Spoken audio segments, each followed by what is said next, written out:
Hey guys, you're watching the Best Practice Show where we take a look at the best business practices from the best dental practices all over the world. And if you're getting better in restorative dentistry, you know this is an important piece of the process is how do we visualize the treatment plan from wax up to definitive restorations. And I have got the master on today, Dr. Drew Cobb from the Dawson Academy.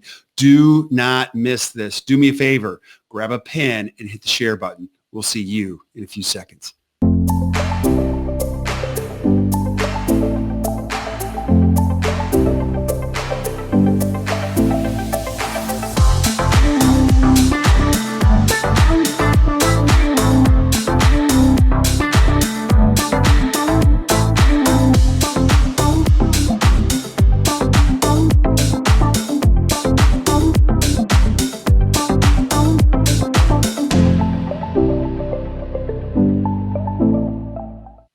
Hey guys, welcome back to the Best Practice Show. Thank you so much for watching. We love having you tune in. Love all of your suggestions for shows and keep sharing. We are just crazy grateful. Now up to over 30,000 followers, well in the hundreds of thousands on iTunes. So just love the suggestions, and we're going to work hard to bring you the masters to give you great answers or great solutions to some of your problems. And today is no exception. You're going to love this. So, hey, before we get started, couple show notes. We are shooting this live on Facebook. So as you have questions, as I'm talking to Dr. Cobb, ask questions. You can add them to the feed and I'll get the answer directly from him while he's on the show. And then continue to add questions later on because we always love to see what you're thinking and see if we can't give you an answer because we want you to get the most out of us. Now, my guest today, Drew, we've had you on many times before, but as I, have been out there, had a chance to speak to a lot of dental students, there are a lot of younger kids that are watching this now that may not know who Dr. Drew Cobb is, and you're a big part of what we call the Dawson Academy, which we're going to talk a lot about today. Can you tell us a little bit about who you are and what the Dawson Academy is before we get started, and just so people have a little context in who you are? Sure, Kirk. Oh, thanks for having me back. This has been a blast doing these previous sessions together. So I'm Drew Cobb. I'm with the Dawson Academy. I'm the director of the core curriculum, and basically kind of sharing the core concepts that Pete Dawson instituted, decades ago that worked for him. And certainly they've kind of stood the test of time, and we've added different layers as dentistry has changed. But that core process of how we evaluate and deal with some of our patients that maybe have different needs than that kind of tooth by tooth patient that you're kind of taught in dental school. So it's kind of a format and a protocol to really how to deal with all your patients, but specifically how to follow a process to identify ideal treatment, long-term predictable dentistry for these patients.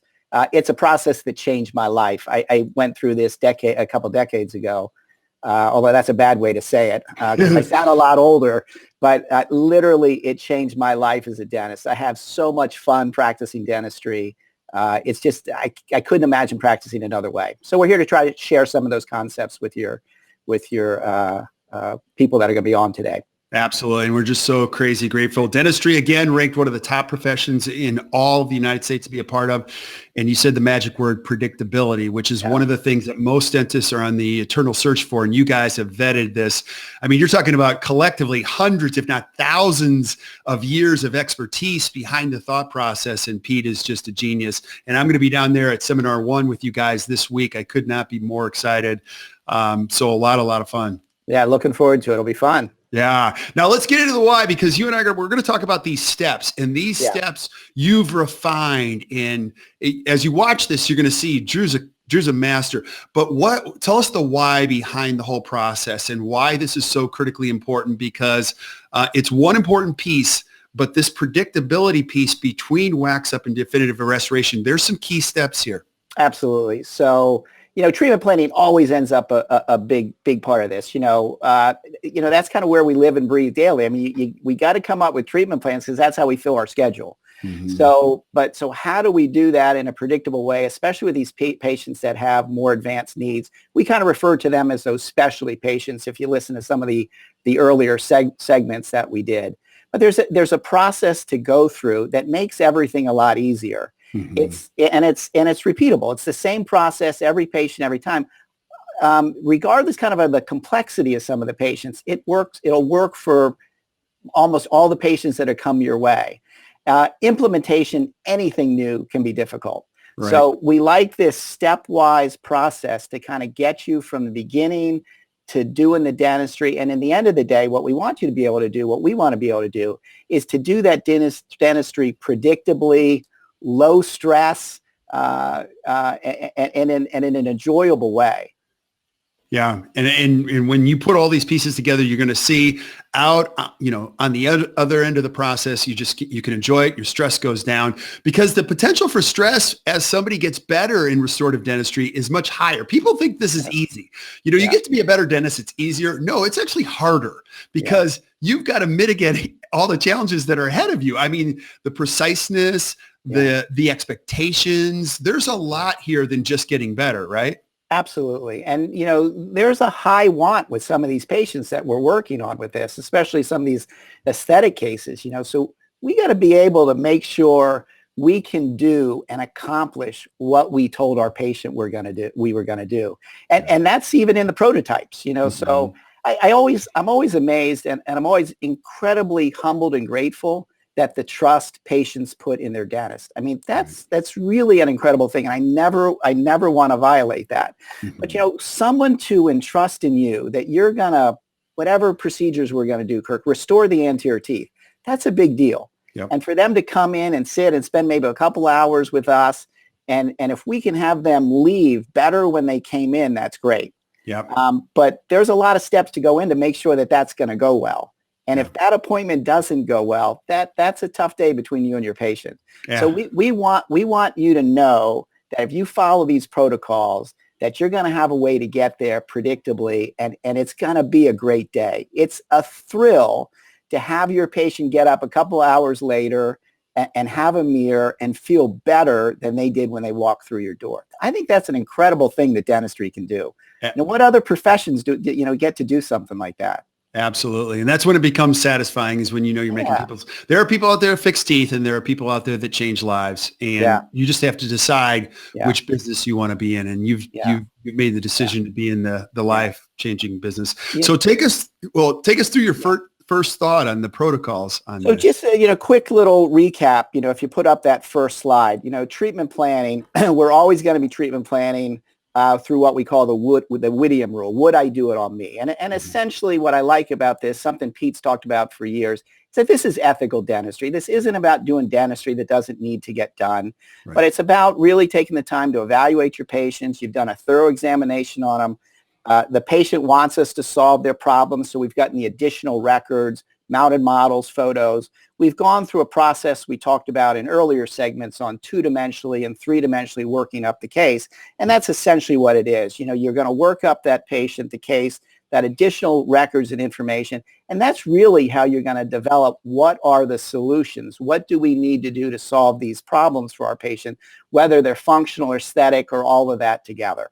Mm-hmm. So that's a really, really critical first step. You can't do this without that information, because we don't want to guess. The more you guess, the more we're going to be wrong, and you don't want to be wrong on the definitive restoration day. And what I mean by that is the day you put in the final restorations or try them in.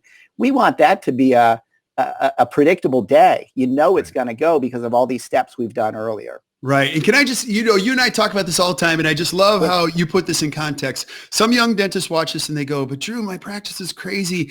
We always subscribe to, hey, slow down and do it the right way the first time. Would you agree with that? Absolutely. Absolutely. And that's such an important point, is that you can look at this and you can say, gosh, Drew, this is a lot of steps. I don't have time. I'm too busy. Mm-hmm. You know what?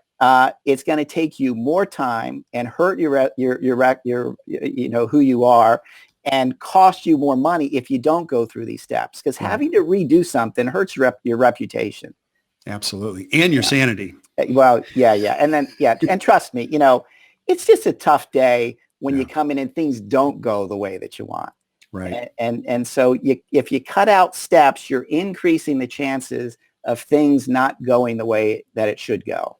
Right. Now, the second thing that you and I always examine is the checklist thinking, because when you vet all of these processes and you get your own checklist down, you don't have to use a lot of brain power and recreate the wheel every single time. You can give your energy to the things that matter most, which is the patient that you're with all the time. Absolutely. And we've created a checklist for every one of these steps. So, once you have it down, you just follow the process. Right. And you're right, following the process that's what breeds the predictability into this whole thing. So you're not reinventing the wheel every time. And I guess in one regard, you can say, there's lots of repetition in dentistry, especially when you start following checklists like that. But to me, kind of the fun thing, though, is even though you're following the same checklist, the answers are different every time. To me, it's like a puzzle. I love going through this 2D and three-dimensional process because we get to answer the questions. And this is something that you're doing not with the patient there. You've gathered the records. The next slide, number 2, those mounted diagnostic casts are so important. So the essential step for this additional records is that we get CR mounted, FaceBow mounted models on our articulator and good models. You got to, quality in, quality out, good impressions, good laboratory work. And then from that, we get to do kind of a trial run on the models. What do we need to do to fix the functional issues? What do we need to do to fix the aesthetic issues? And that's where the plan basically gets developed in that. Now, eventually, we're going to be doing all this stuff digitally, but the foundation and the principles and the steps are all going to be the same. Right. And in going through this whole process, one of the things that we continuously examine is the digital. People are just so quick to go to the digital, but there's a lot of things that you got to do with your hands first. You can't just give this up to a computer figuring this out because, Drew, I know you figure out a lot. When you're playing with the models, you see the contact points, you can see the wear, you already know what questions you're going to ask the patient. Absolutely. You're exactly right. You learn a lot doing the models. In fact, if you don't do the models, I think you miss things. I mean, I like having that, seeing it. I think we're still going to be able to do all that digitally, but you got to have a feel for it somewhere in here. Because, the treatment plan changes sometimes from what I think two-dimensionally, three-dimensionally, once I actually get to work it out on the models. Maybe a tooth I thought we needed to restore, we don't need to. Maybe there's one that I left off that now we need to add. Much, much better to add it while you're developing your plan rather than you're halfway into treatment and then you have a conversation with the patient. By the way, there's another tooth or teeth that we need to add, and it's going to change your bottom line and ultimately your fees for this. Yeah. So you don't want to have that conversation with the patient the day you're doing all of the dentistry or later on. Right. Now, I have so many questions because I want to get inside now, and I don't want to get in the way of what you want to say, but you have time scheduled to do this. You're not just doing this at night before you go to bed and all that kind of stuff, because that can be a challenge too. No, you're exactly right. I mean, this isn't, you're not going through this 2D, 3D treatment planning, I'll refer to it as, during the day. And if you're one of those practices, if you're in a busy practice, you're seeing 20 or 30 patients a day, whatever it is, you're not doing this in the middle of the day. So you got to block some time somewhere. So wherever you want to do it, but, it's got to be kind of that quiet time. It doesn't take a lot of time to do it. A complex case, maybe an hour or something else, could be a little longer when you're first starting. We've with the Dawson Diagnostic Wizard and other things we've added, I can do now in 15 minutes what a couple of years ago I used to do in over an hour. So we've done some things to really kind of streamline the process. But you need some quiet time. You need to schedule it. Yeah, absolutely. This is also what drives your practice. If you go through these steps, this isn't a patient comes in, you see them in hygiene, and they've got 1 or 2 fillings, and you put them into your production and your schedule. These needs on these patients are a little bit different. They're probably going to be longer appointments and ultimately more productive appointments. When you have this type of patient, you don't need to be seeing 20 to 30 patients a day. You can't. You've got to be able to take a block of time for this patient that you're going to not have to be rushed, take your time, do what it is that you've decided on. And that's what's going to kind of change your schedule around. I think it's a much easier way to practice. Yeah, absolutely. And I'll try to connect the dots as best I can, because if you're watching this, you might think, well, am I doing this for every patient? No, like Drew said at the beginning, you're picking specific patients that you're going to invest more time with. You're not giving them less care. You're just investing maybe a little bit more time. Number 2, we talk about this all the time, but you're not working 7 to 7, 5 days a week. You're working 7 to 2, 4 days a week. So you have to be careful about what goes into your schedule and then spending the time figuring out which patient procedures. And number 3 is that overall overall, from a national standpoint, there's no shortage of dentistry to do. There's a lot, and most of it never gets discussed, diagnosed, photographed. You're just giving yourself some space to honor a patient, talk about the truth, and then give them the options. Yeah, I love what you said, talk about the truth. And, I think it's such an important point, Kirk, because I think some of this, I know early on for me, I had to get over myself. I mean, I had to realize that, this is actually the best way to practice dentistry. And and I think ethically it's the right way. Very, very important. I think this is not about trying to sell dentistry or do things that don't need to get done.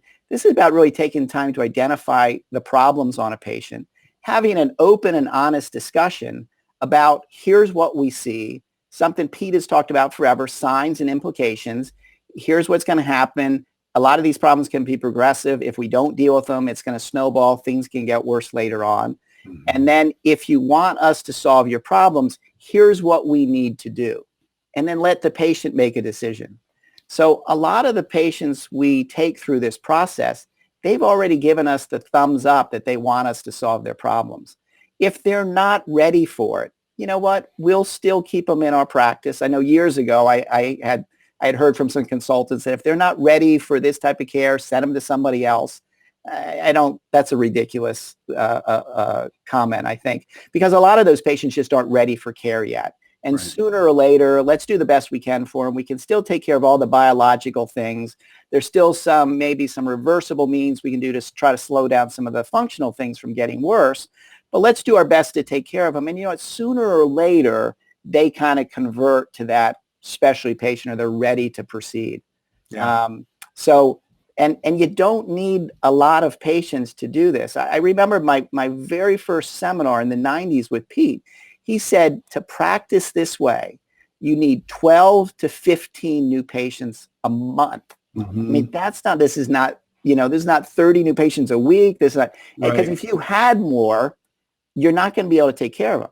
The second thing he said, Kirk, which was incredible, and I lived this, he said, you already have in your practice those 12 to 15 patients that are going to keep you busy for years. And you know what? It's exactly true. Right.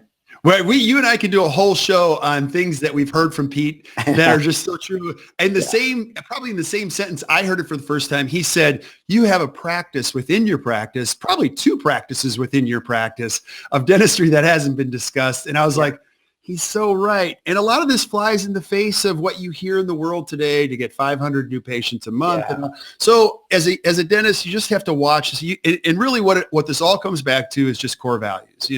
There are things that we're going to say on this show that'll resonate, maybe not. And there's nothing better than when you as a dentist decide, hey, this is how I want to practice. And that's what happened for you. Right. Absolutely. Absolutely. And I do want to say too that there's nothing wrong with having that busy kind of practice. Like if you're a dentist and you like that, back and forth and you want to see 30 patients a day and that's how your practice is, that is a perfectly acceptable way to practice dentistry. We're not saying anything badly about that.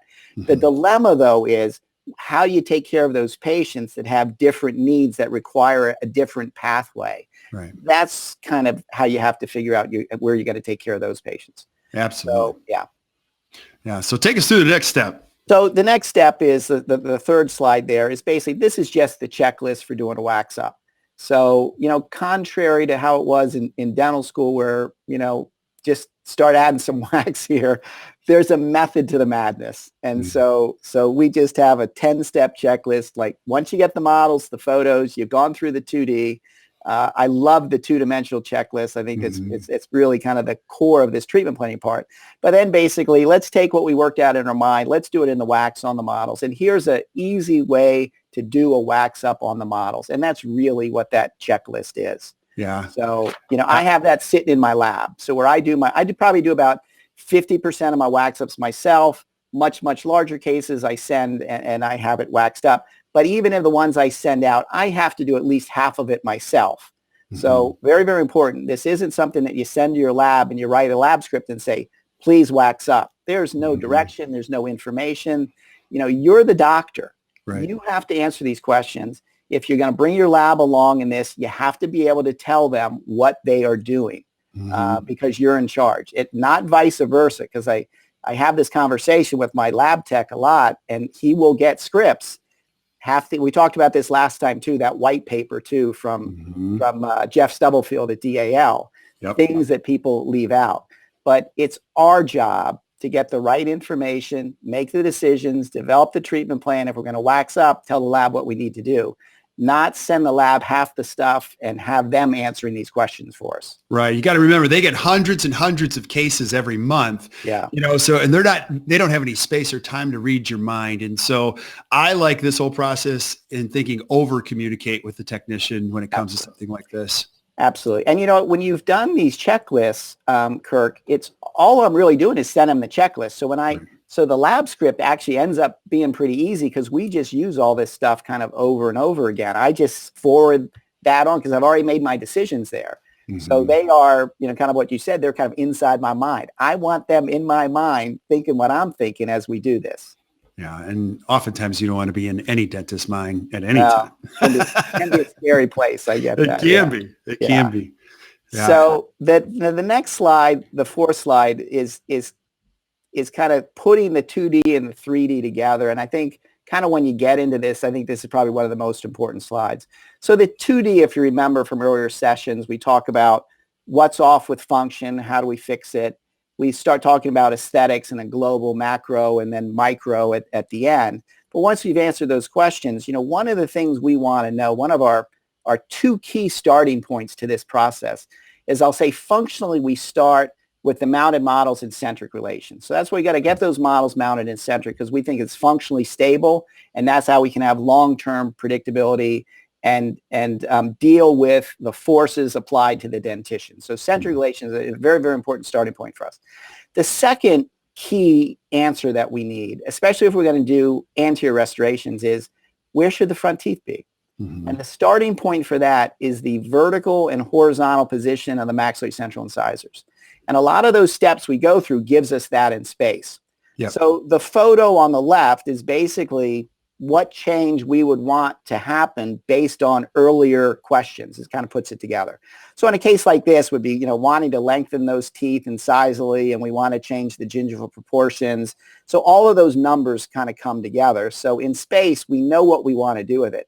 Basically, then the wax up is taking the model and doing what we did in our mind, and let's just apply it in wax on the model. Right. We can lengthen it. We can do the gingival work. So we end up then basically with that design in space on where we want the teeth to be. Yeah, absolutely. And how many teeth are we going to restore? Here's the other thing is when you do a wax up, however your treatment plan is going to go, and again, this isn't about doing 12 teeth per arch. You might only be doing the centrals.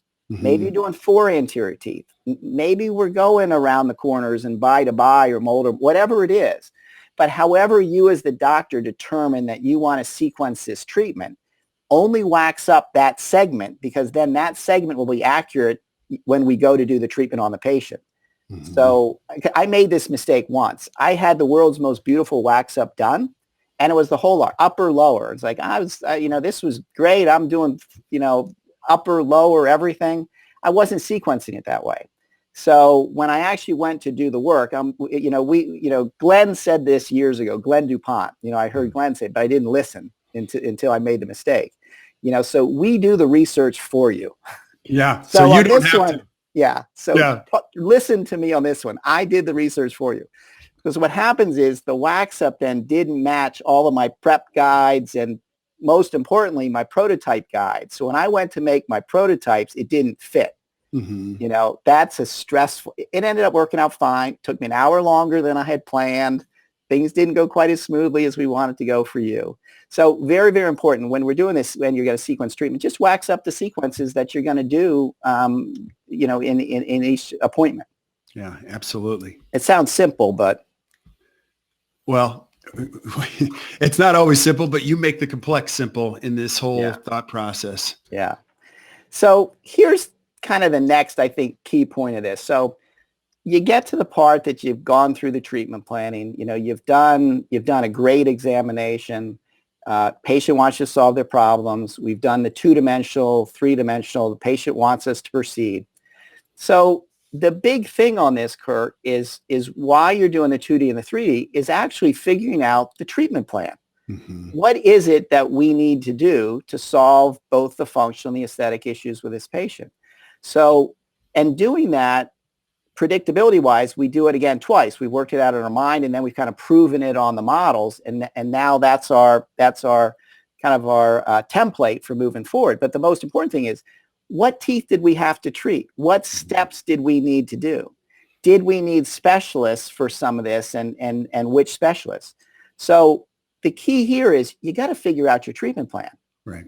And how many appointments and how you're going to organize it. And I know for some of these more complex patients, this can get very confusing for doctors. Yeah, absolutely. Now, you and I were talking about before this is an important step, because one of the biggest challenges, and I want you to speak to this, is a lot of times, even when they do figure it out, they don't write it down, right? Right. Okay, tell us why. Why is that? Why? Because you've been there as a dentist. Yeah. Okay. So here's what will happen. I'll say success breeds success. All right. And you're going to go through these steps with a patient, and you're going to get there, and you're going to put all this thought and energy into a fabulous treatment plan that's really going to help the patient, and they're going to say yes. Mm-hmm. And now, and then you go, what'd you say? Now what do you do? What'd you say? Did you just say yes? Yeah. And these can be expensive treatment plans, but if you've gone through the processes and the patient wants to solve the problems, you're going to get there. Mm-hmm. The problem then is, well, now what the heck do you do? Once they say yes, because I had it, I was like, I've never had anyone say yes before. What am I supposed to do? Mm-hmm. So you gotta act like you've been there before, and you gotta know how you gotta be able to schedule them. Right. You got to be able to give them the accurate estimate, go over the financial details, get everything on the books. How are you going to deal with it if they need to go through a specialist? So you got to write it out, and you got to write it out in some kind of order. So here's kind of our tips for treatment planning. I really, really think this will help. So the next slide. So first of all, we're going to call this the checklist for sequencing treatment. So, and sequencing is really important. And I'm going to jump back to one of our early discussions, Kurt, is that it's really important that when you get to treatment planning, that this is not the first time we're talking about fees. Right. Because if you're talking about fees for the very first time at what I call it a treatment option review, my success rate for a treatment plan is going to be very, very low. Right. Now stop there, because I want you you're introducing the idea of a budget or something. Can you give us a little insight on how you do that personally? Yeah, absolutely. And again, I'm going to say from my trial and error and research I've done for you, I think it's really important to early on, and I will start not talking about fees or talking about budget to a certain degree during the exam. Mm-hmm. I think the most important process, the pillar of this whole thing, is doing a thorough examination so we can identify weak links in the system. Right. But also at the end of it, if a patient has needs, we just have a conversation. And one of the things I ask is there anything that would prevent you from getting the kind of care that you deserve? Mm-hmm. Let me know now, whether it's time or cost, because I'll try to come up with a plan that's going to fit your needs. I think it's that simple. Yeah. And I don't really know my entire treatment planning yet. I get that, but you can kind of get a kind of an estimate. You can tell a patient, some of these things could be, $10,000 or $20,000. How is that with you? Mm-hmm. And then you're going to get an idea. And maybe a patient will say, I really need it done, but I can only afford X. Mm-hmm. So I'm going to try to then come up with a treatment plan when I get to this treatment option review. That's X for that patient.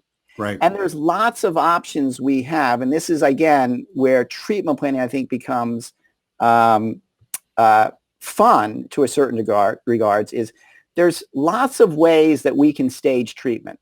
Mm-hmm. We have all kinds of interim materials we can use now, from composite to long-term prototypes. I mean, there's all kinds of things that we can do. I think the goal and the puzzle for the doctor is, okay, if this is my budget, how could I budget so much every year, but the end result, we're still shooting for ideal. Right. Some people can do it quickly. I'm in DC, and a lot of people want it done yesterday. So maybe some of those patients, I'll do a lot more sooner for them. Mm-hmm. But I also have patients that they want to get there, but it's not within their budget.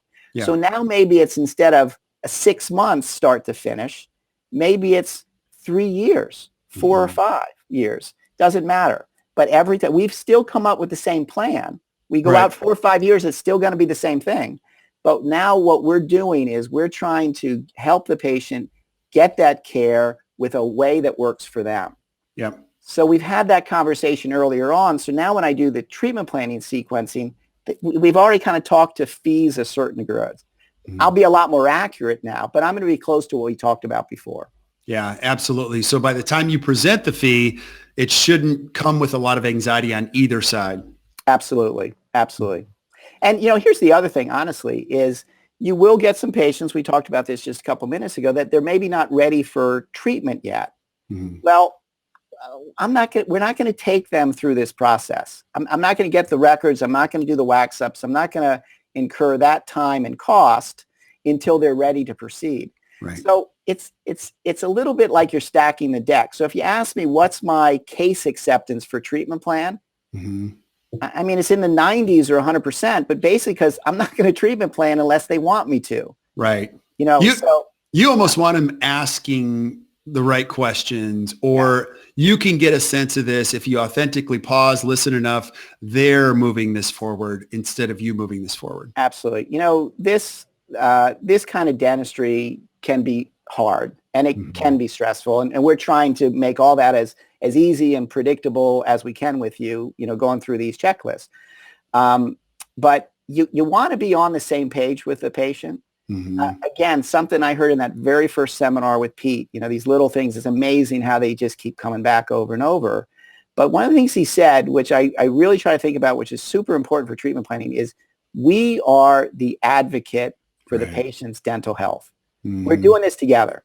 I'm not forcing you into anything. Honestly, I don't really want to do the dentistry if you don't think it's the right thing to do. Right. That's a hard patient. This is hard enough as it is. Yep. So we're in this together. These are your problems. You got to own the problems. They're not my problems, but I can help you come up with the solutions. And if you want to solve them, this is a team effort. Let's do it together. Yeah. My staff is on board. I got my specialists on board, and I'm there for you. Let's get this done. Yep. Those are your favorite patients anyway. Yeah. Those are the best patients. And those are the patients that send you patients that grow this kind of practice. Outstanding. Yeah. Now, when we go back to slide number 5 on the sequencing, are there other elements on there? I know you've got your list and your checklist, but other things that are really important to point out as a younger dentist might be thinking about this? Absolutely. And again, I think this is one of those slides that I would just print and I put it in where you're doing your workups, your treatment planning. So number one is just list all your treatment. So first off, list all the treatment. And this cuts through those things we talked about earlier, meaning your patients are going to have some restorations that have to get done, broken down restorations, decay, whatever it's going to be. What needs to get done? Perio, endo, whatever the solutions are that we needed, list everything. What teeth? What has to happen? And then we're going to designate everything as a stage 1 or 2 or 3. I'll explain that more here in just a second. And then with each of those, prioritize. Where do you got to start? What has to happen first? And then you can get into, as you do this, are there things you can combine to be more efficient in your schedule? If you have a schedule and you have some openings in it, maybe not quite as important, slow down, take your time. But once you start kind of ramping this up and you're doing more in this, there's things we can combine so we can be a lot more efficient. And if specialists are involved, you want to add your note to the specialist. And I refer to my lab as a specialist. That's part of my lab is part of my interdisciplinary team. And so when I write my notes, actually, I'll be honest, I write one, like if I have a referral note and some of these patients might have a couple specialists, endo, perio, ortho, my lab, I write one note to everybody. That's great. Because I want everybody to see what each other is doing. So that's my interdisciplinary team. I've spent, a lot of time in the last few years really trying to ramp that up with my specialists. But I want everybody knowing what everybody's doing in order. They get my treatment plan. They get my wax up. They get everything. I mean, not the wax up, but the notes for it. So they get everything. And I want my lab technician to see what I'm doing on my end. That's the better you communicate, the better this result ends up being in the end. And here's the other thing then, Kirk. Once you get this all written up, you got to determine a fee. Yeah. And I'm going to say you got to determine a fair fee, and I'll be curious to see how you kind of deal with this. But the point here is it's not this patient needs a couple of veneers or a crown or something else. I charge X for that, so it's 6 times X, whatever it is. This is different dentistry, because if you do it that way, you will end up losing because there's extra steps. Yep. And extra steps could be maybe this patient, if you're affecting a lot of change in the aesthetics and function, maybe you want them in prototypes for 3 months. Yep. So you better charge for prototypes and not give them away. Yeah. And let me ask you a question, because this is an important piece. You can't look at the rest of the market and compare fees for a lot of reasons. No. Number one, you're not doing what they're doing, but there's an X factor here, Drew. It's called time. You're going to be putting time. Can you know, because everybody makes this mistake. You charge for something and then you spend all this time and you're like, oh my gosh, you couldn't charge enough for this, but you make certain mistakes that you've learned over all these years. But time is really one of the most important pieces of figuring out your fee, right? You're right. I mean, that's really all we have, right? We only have so many hours a day that we can practice, and that's it. And so you got to get paid for your time. You know, another one is if you're going to send the case for a wax up, you are going to get a lab fee for your wax up. Yes. And they can be $1,000, $1,200.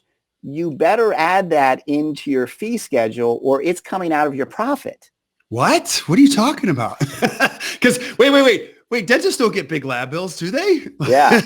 I love it. Yeah. Dentists go, I just got a lab bill. I just paid one and I got another one, you know? So here's something else I learned with these larger, if you're doing multi-unit cases, when I get my lab, when I send it to the lab, we also talk about materials, what materials we'd want to use on this. We make our material selection while we're doing the wax up.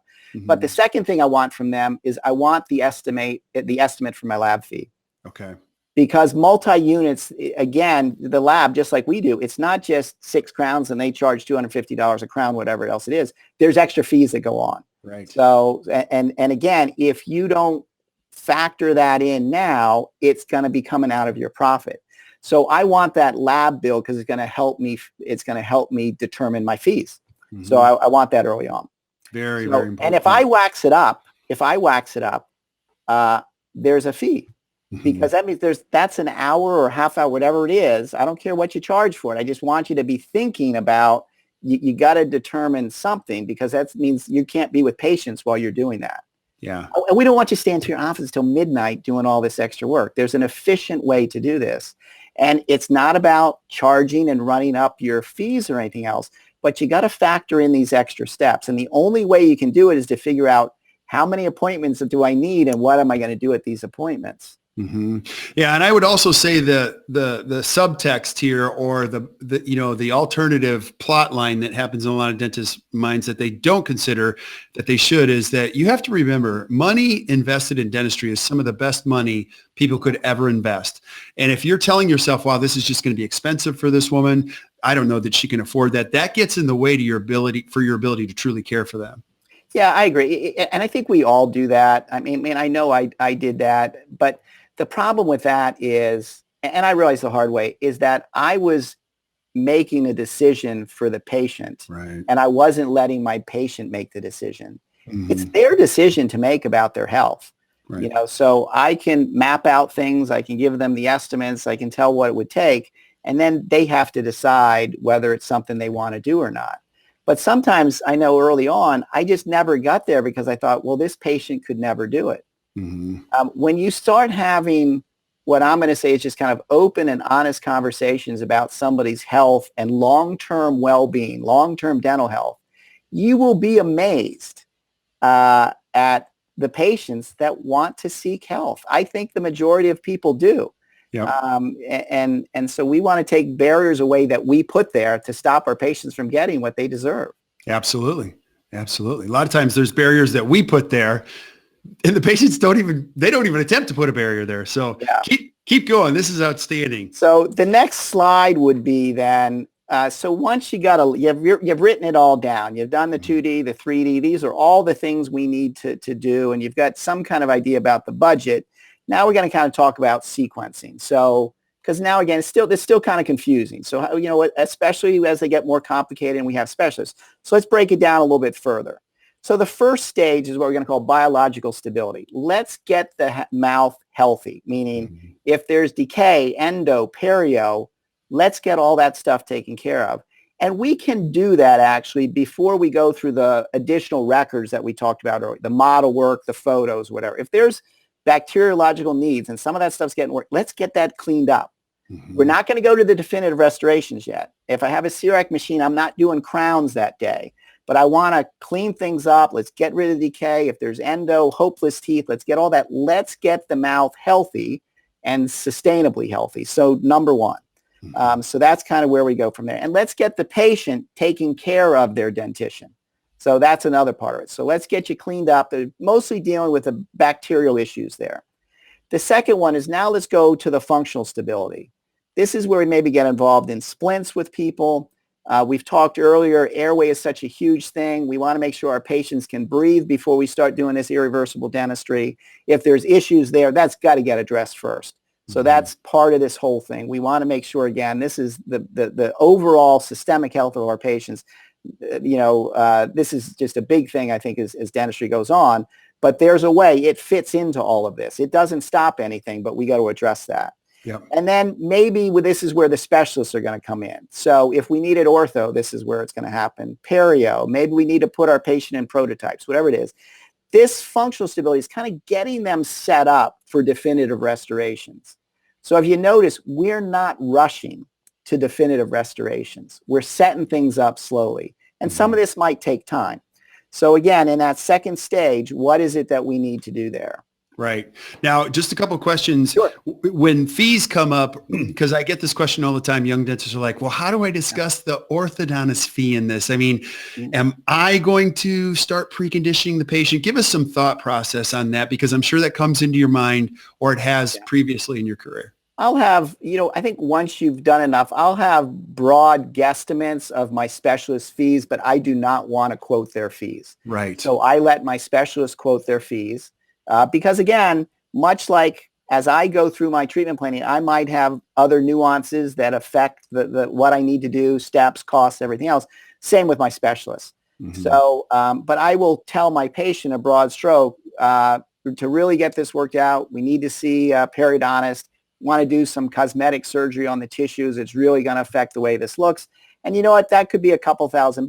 How does that sound? So I want them to see my specialists well educated. Right. And what I mean by that is I've really already told them what my specialist is going to do. And I've showed them as part of our treatment option review. Right. I've given them kind of a broad range of where the fees are going to be. And so when they get to the specialist, they're not hearing that they need this specialist treatment for the first time. They already know it. That's why they're going there. I've been able to take maybe some of the financial part out of it, or at least we waded into it a little bit. But then I'll let the specialist finish things up. And so I think that kind of helps the patient. So it's my fees plus the specialist, and I'm not quoting the specialist. Thank you for sharing that, because that question comes up all the time. Yep. Yeah. Now sometimes, they might have the specialist in the office, so that's a different way to go. But, and that's worked out pretty well for me. Yeah. And a lot of times you're going to send them over there for a consult before we get anywhere near the definitive stages of fees, correct? Correct. And then circle around again. Right. Sometimes I'll do what I refer to as this treatment option review. I might do it twice. Meaning I might present everything I think, and maybe it involves some specialists, and then I'm going to get, is the patient good with that? Right. We'll get the consults. I'll get that back from my specialist now, talk to them, whatever I need to do. But maybe I'll circle around with the patient again. You know what? Come in one more time. Let's just run through this to make sure we're both entirely on the same page. And I'll just run through it again. And so it's maybe an extra half hour, 45 minutes of my time to review it. But if you're doing this kind of dentistry, I'd much rather, before we start, before I pick up that handpiece and something's irreversible, I want to make sure that, we're on the same page together. Yeah, that's outstanding. So take us through the next step. After you've got this all, if you got the three phases, where are we going next? Now we're gonna do what we want to do. Now we're gonna start to do the dentistry, right? Especially if this is a restorative case. So if it's a restorative case, we start in the anterior, lower anterior first. And here's why. So if we're going to try to set up function, we're starting from centric relation. We deal with the anterior, we can set up anterior guidance. Mm-hmm. Once we have anterior guidance, the posterior is just build the posterior in, get centric stops, and make sure you don't build an interference. And if we can do that, we can satisfy the 5 factors of stable occlusion Pete's been talking for a long time. So the reason we tend to start with the lower anteriors is, just think of it this way. We want stable stops everywhere. Right. You've heard that line we use all the time, dots in back, lines in front. The lines are the guidance. If you have lower teeth that are malposed, they're worn, you have broad incisal edges, you have exposed dentin, they're in the wrong place, it is impossible to get centric stops on the lingual, the maxillary anterior teeth.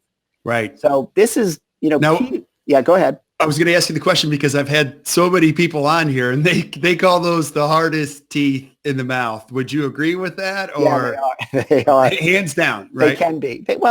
They're small, so however you're going to prep them, whatever you're going to do. Right. So they can be. But again, you know what? With all the alternative materials and everything, there's lots of ways that you can do.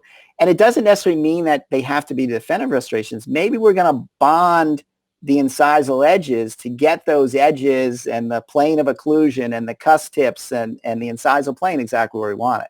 Mm-hmm. And again, I think that's the fun thing with the treatment planning. Do we need to go to definitives or there interim restorations? But you got to get the lower anterior worked out so that we can do the maxillary, because that's going to give us the function. So, and again, hey, this is where sequencing comes in. Maybe your patient is in their budget that we can do the maxillary and mandibular anterior at the same time. Boy, you get that all in the lab, that's great. Maybe they can't, so you got to break it up. That's where the puzzle comes in, and you get to figure out what's the best way to do this. Mm-hmm. But we start with the anteriors, basically. We're always going to look at those lower anterior teeth to see, are they in the right place? Can we satisfy function with lower anterior teeth like that? Once the guidance worked out, then we can do posterior teeth. Yeah. Go ahead. I have one more question because these thoughts come in my head as you're doing this, is that when you talk about putting the puzzle together, it's an important piece as a dentist. You really have to learn how to become a good puzzle maker, good puzzle solver. And that's where you can't stop with your education, because the thinking is what you get exposed to. Because some people say this all the time. I've taken those courses. You got to keep this part of the puzzle making sharp, because you learn so much. You go back and you think, ooh, I see this better now than I did years before. Absolutely. I remember, so mid-90s, I took all Pete's courses. I did an aesthetic continuum, which was fabulous at LSU.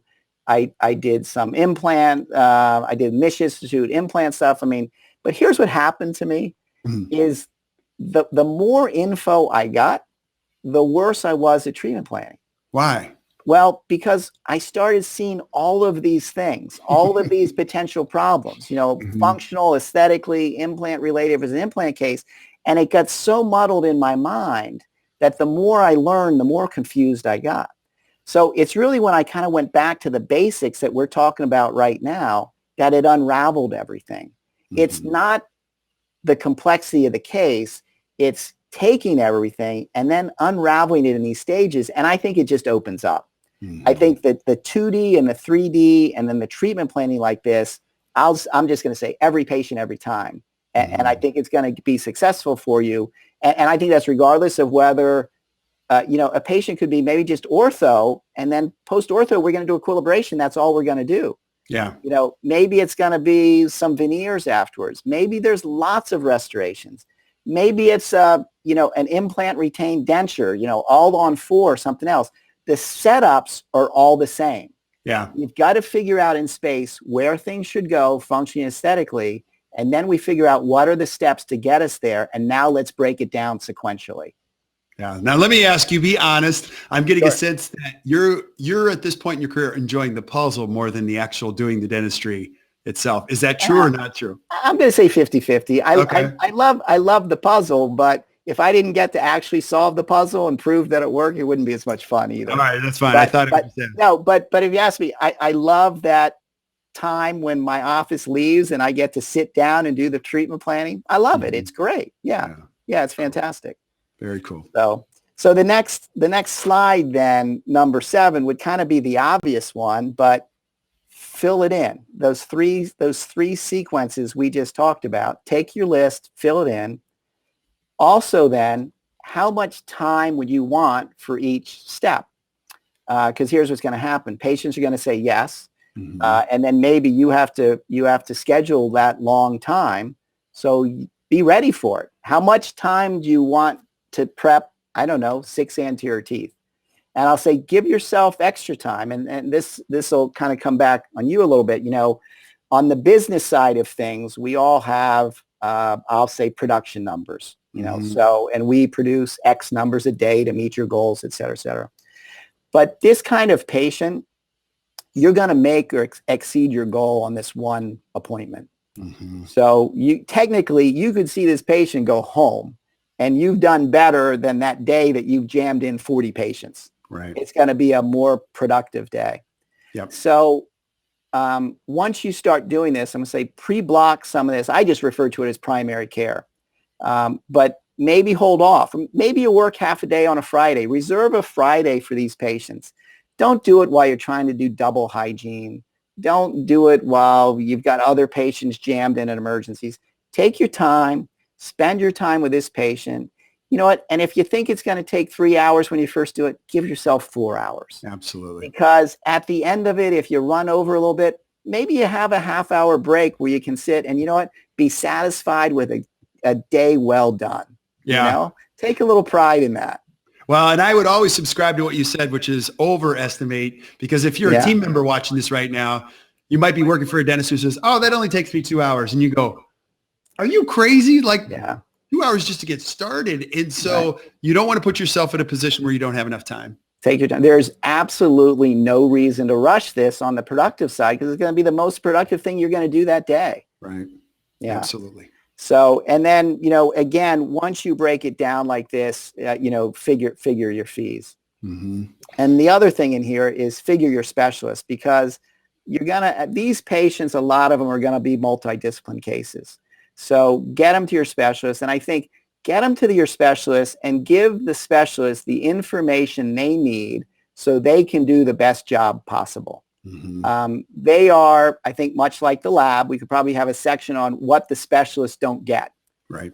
And so we're flipping it around. You give them everything they need to take out the guesswork. Mm-hmm. That slide we showed a little bit ago when I had the measurements on the anterior teeth, that goes to my periodontist. So he knows exactly where I want to go in 0.5 millimeter increments with my tissue on my anterior teeth. There's absolutely no guesswork. Right. What he actually does now when I get my consult back, Kirk, I get 2 photos with his note. One is the one I just discussed, and the other is his post-op. Okay. Now, I know he's trying, right? I mean, I know he's looking at it. And I also know that nobody else gives him that info. Right. You know, so we want to separate what others do. You want to kind of, you know, stand out amongst the crowd. And, you know, something that, you know, we've kind of talked about at the Academy for is we want you to be the go-to dentist in your area. Right. And one of the best ways you're going to get there is working with specialists like this. Some of my best referrals are from my specialists because they want good results. Right. They know that the extra things we're doing to try to ensure that. Right. Now, one of the things you're speaking to that I'll just tell you a challenge in interdisciplinary dentistry is oftentimes the GP will refer the patient and the specialist will take over and guide the treatment plan. Now, you know where that comes from. And I'll speak in defense of the specialist. Specialists are like, well, I didn't get a lot of information. So I just thought we were going in this direction. And then it creates the discrepancy that you have between you and your specialist. It's very important to do what Drew you're talking about, which is you have to communicate clearly. It's exactly the same with the lab, and you're spot on with what you said. And I went through that. And you know what? A lot of the specialists, they're used to doing the treatment plan. Right. But I think they're used to it because the dentist, the referring doctor, the GP, us, the restorative dentist, we don't give them any info. Right. So what are they supposed to do? So they take over. It is a totally different conversation, relationship. If you start sending them a 2D workup, a 3D workup, I send them I take 21 photos. They get all the photos. They get my treatment plan, and they get my note. My note with, again, as I mentioned earlier, everybody involved in this case gets the note. Right. Now, if there's something that comes up in the treatment plan after they've evaluated the patient, they think, Drew, we can or can't do this. Beautiful. Let's have a conversation, and we can alter our treatment plan accordingly because we haven't done anything reversible yet. We're still in the planning stages. I want your input. I want your expertise. I want your opinion. If you think I'm wrong, I'm okay with that conversation too, to a certain degree. But but that's a much better way to go. Thanks for laughing at that, by the way. Oh, absolutely. Absolutely. Everybody's got their, their preferences, I'll say. Yeah. So. But you got to give them the information, and it totally changes the dynamic of your relationship with an interdisciplinary team. Right. And it's fun. So we started, I'm going to get off the topic here a little bit, but I think it's important. So several years ago, as I was doing this, I wanted, so who are going to be the go-to guys in my area that I want to work with? Guys or men or women, whoever, the specialists. So who's the best periodontist, endodontist, surgeon, et cetera? And I went to them and I said, hey, listen, we've been working together, or I want to work together. Here's how I do things. What I'd like to do is I'd like to get together and regularly, and we'll meet. So I did this a number of years ago. So probably 6 times a year, I meet with my specialist. It's just the specialist. So we just did it last week. We met in my office. There'll maybe be a topic that I'll go through. But then what we'll do is we'll review cases that are in the pipeline. So, and I let them know ahead of time. So as Mrs. Jones, I give them the lead in. Here's my workup. Where are we with the perio? Where are we with the ortho? It makes us all better. And at the end of this, when we're done and I reshoot the patient, now we review it. How did we do? Did we accomplish what we wanted to? How's the result? What could we have done better? What could I have done differently and given you to make your job easier that would have helped? Yeah, these technical calibrations are important because they're improving their processes, especially in ortho. You look at what's happening. Everybody's got to know what everybody's up to. Yeah. And you know what? It's fun too. Yeah, they're a great group of people, and I learn something from them every day. They're up to date, so I'm hearing newer techniques and things that they're doing. It's not a huge time commitment on our part. We throw in dinner and some wine, make it fun. Life is short, right? Absolutely. So that's good. Yeah. So that really works. But this treatment sequencing, you got to get to that to get there. And the next slide, number 8, that's just, a quick from my office, but I break it down in the three stages, but again, put what you need there, the sequence, the time, and everything else. So the next part of this process then, Kirk, if you think about it, is now you worked it all out. If you've got specialists involved, you've got everything. You've got your treatment plan. You've worked it out. You've sequenced it. You've figured out your fees. Well, now the next step in this process actually is then to talk to the patient. So remember, you've done, and this really has not been a big time commitment between you and the patient yet. So to get to where we are now, you've done a thorough examination.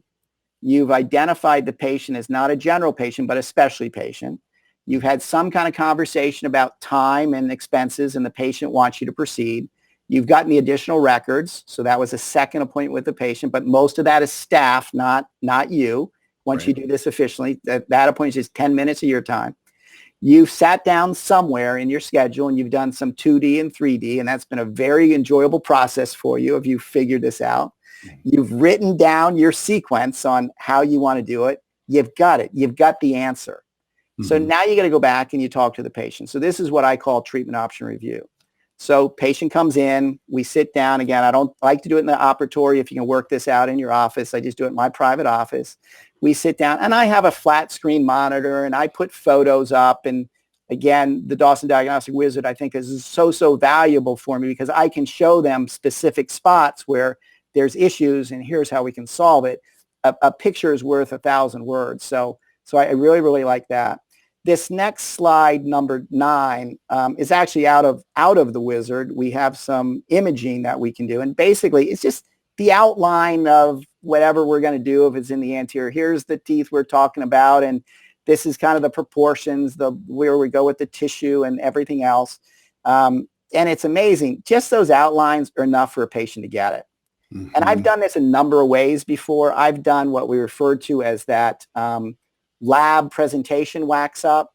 I really don't feel that you need that. We as dentists love that, the pink wax and we can change the teeth and the color and the shading and everything else. I just don't think patients get that as much. Mm-hmm. I will frequently do full imaging where take these outlines, we'll fill it in with the two shades, et cetera, et cetera. But lots of times just for the discussion, just these outlines are enough for the patient to get it. Absolutely. Hey, hold on one second, Drew. Sure. I just realized that I pulled my power plug out of my computer, and it's like your computer. All right, here we go. Fire it up. All right, we're good. Keep going. Good. Yeah, I wouldn't want to lose you. Ah! So that outline is great when we're having the conversation with the patient. Mm-hmm. And then the next step, and I'll go to slide 10. So I will have my treatment plan all written up, my stages, stage 1, 2, and 3. I put it in a folder. The fee is in it. You can talk about how you want to do the fees. Generally, when I talk to the patient about it, I just put one fee. One fee, and however you want to do it. And I actually put plus my lab fee. So I talked to you about, I want that lab estimate. I put that as I put my one fee plus the lab, there's the total. That's what the patient sees.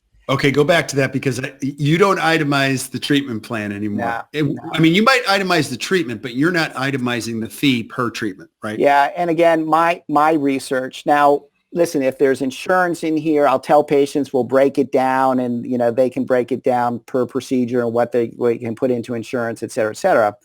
But I used to break down everything, each step. So my prototypes were this. If there's an equilibration, it's this, or whatever else. And maybe it's me being in DC and the president always wants that line item veto, so my patients would want that. So I'd say, oh, this looks good, but I can cut out this step right here. And then I found myself trying to explain that, no, that's a needed step. And so I was doing a lot of time going backwards and covering things like that just doesn't seem to make sense. So I said, all I really need them to know is for this sequence that we talked about, here's the fee. Does that work for you? My staff will break down things and try to maximize insurance for you if you have that. No worries. But what I need to agree on with you is this right? And I've done it that way for years. And I don't get any problems with it. Early on when I first started doing this too, I heard Jimmy Eubanks, who's just one of the most incredible dentists in the country or world. And I felt very good. He did exactly the same thing. I said, well, if I'm doing something Jimmy Eubanks is doing, I'm doing pretty good. That's awesome. But that's worked for me. But I do tell patients that we'll try to break this down, maximize your insurance, et cetera, et cetera. Yeah. So now, can I ask you too, because you have a very good thoughtful process. You want your treatment coordinator coming in there, and once you're having the discussion, can you describe kind of the steps that are involved? So I'll go through again and I'll talk specific about what we're going to do, the teeth, the sequence, and I get patients okay with that. Do you have any questions for me? What specialists are involved? Any questions for me? They say no. I leave, and then Nancy, this is actually a picture of Nancy. Nancy's worked for me since I got out of dental school. I graduated in 1984. And she's got this down. Nancy's got everything. But here's the next step, is that once I leave, I want the patient scheduled. So meaning I don't want to say, here, take the treatment plan home, go home, call me, because it's easy to get lost. They get lost in life. They'll get busy. They're back at work. They're traveling, whatever else is. And now what happened to that treatment plan we did 2 weeks ago? Are they scheduled? And especially if you have specialists, it's easy to get lost. So, and I also want to do as much as we can for the patient to make it easier for them, because they get lost on how to schedule with the specialist. What do I say? Who do I call? So Nancy comes in, and if the first appointment is with my specialist, say the periodontist, she's going to get on the phone right away and call the periodontist, introduce our patient, that she's going to be coming over for a visit. You've already gotten the treatment plan. We need to schedule an appointment, and back and forth, it's scheduled right away. Now, it also might work that if that patient is seeing the periodontist, maybe I know now that 6 weeks or 8 weeks later, I can do my restorative part. So now Nancy's going to schedule that primary care appointment for me 8 weeks out. So I got the patient scheduled. And then Nancy will also go over questions, financial arrangements, however you want to take care of those things in your office. So we got it covered. Also in that little packet I give the patient, if there's specialists involved, I include the specialist cards. So they're all taped right in there. if I've done imaging, I have the imaging printed right there too for the patient so that they can see that, take it home, show a loved one, whatever they want to do. So, but the big thing is I want them scheduled. Mm-hmm. You know, yeah, you can't leave any of this to chance because again, the predictability goes away when you introduce the patient's schedule to the whole thing and they are figuring it out on their own. Yeah. And, you know, honestly, patients really appreciate it. Mm-hmm. You know, it's kind of like concierge service. You know, they're so much happier that you call, you answer the questions, we get the specialist everything they need. So it just makes everything proceed at a nice pace and you're not missing anything. Absolutely. Yeah. So, I mean, to me, right there, that's the key with going from the wax up to getting to the treatment plan. I mean, because this is where we want to get, right? I mean, we want to look at our patients. We want to do what's best for them. We want to solve their problems. They say yes. We develop it. We've worked everything out. And now the next thing is what we really want to do. Let's do the dentistry. Mm-hmm. Right? Yeah, absolutely. And you and I are going to talk about that in the next one. There are some steps involved in that. But when you look at this whole process, Drew, give us some, you know, I always like to ask you, what are some of the pitfalls as you look at all of these steps? Because this is brilliant how you have this all laid out. But if I'm a younger dentist watching this, what are some of the pitfalls? No, and that's great. I mean, we talked about so many things today. So I think the circle around here a little bit are the pitfalls is when we don't follow the process. Right. And I know that's the times I've gotten in trouble. I still get in trouble. I mean, I've been doing this for a long time, but if I start cutting corners, I cheat, I don't do the exam, I don't do the workup, it always comes back to get you. There's a reason for predictability. There's a reason for the steps. And it's not to add more time and angst to your schedule. It's to actually make things go a lot more smoothly and predictably. And so if you follow the process, and again, I'm going to say, you know, who do I do it on? I do it on every patient every time. And that improves my predictability. It decreases my stress level. It increases my passion for dentistry and what we do. And to end with another thing Pete said is, you know what? Dentistry is the greatest hobby going.